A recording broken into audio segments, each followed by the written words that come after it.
नमस्कार, मैं नियाज खान और आप देख रहे हैं न्यूज एक्सप्रेस। दुनिया की प्रमुख हथियार ट्रैकिंग संस्था Stockholm International Peace Research Institute की रिपोर्ट ने रक्षा जगत में हलचल मचा दी है।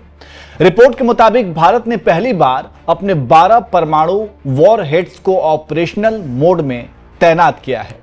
यह दशकों से चली आ रही उस नीति में एक बड़ा बदलाव है जिसके तहत परमाणु हथियारों और उन्हें पहुंचाने वाले सिस्टम को अलग अलग जगहों पर रखा जाता था।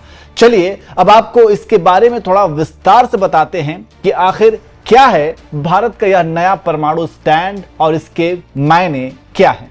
आपको बता दें कि परमाणु शक्ति के तौर पर भारत ने एक बड़ा कदम उठाया है। Stockholm International Peace Research Institute यानी सिप्री की ताजा रिपोर्ट ने खुलासा किया है कि भारत ने पहली बार अपने परमाणु हथियारों को सक्रिय रूप से तैनात कर दिया है।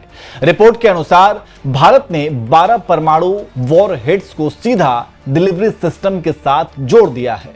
अब तक भारत की नीति डिटैच्ड यानी हथियारों और लॉन्चरों को अलग अलग रखने की रही है, लेकिन जमीन के नीचे बने मिसाइल साइलों और नए परमाणु पनडुब्बियों में हथियारों की तैनाती से साफ है कि भारत अपनी न्यूक्लियर डिटरेंस क्षमता को पहले से कहीं ज्यादा मजबूत कर रहा है।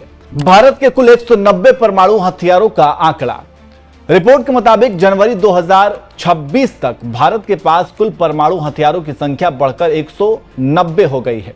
ये हथियार अब एयरक्राफ्ट, जमीन से मार करने वाली मिसाइलों और परमाणु पनडुब्बियों के न्यूक्लियर ट्रायड में शामिल हैं। रिपोर्ट में यह भी कहा गया है कि समुद्र में परमाणु पनडुब्बियों की गश्त यह संकेत देती है कि भारत शांति के समय भी अपनी तैयारी को उच्चतम स्तर पर रखने की दिशा में आगे बढ़ चुका है। हालांकि इन सब के बावजूद भारत अपनी नो फर्स्ट यूज यानी पहले इस्तेमाल ना करें की नीति पर कायम है।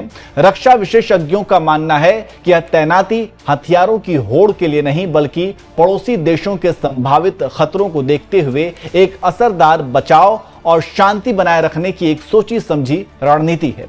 वैसे आप डिफेंस के क्षेत्र में भारत के बढ़ते इस कदम पर क्या कहेंगे, कमेंट करके जरूर बताएं।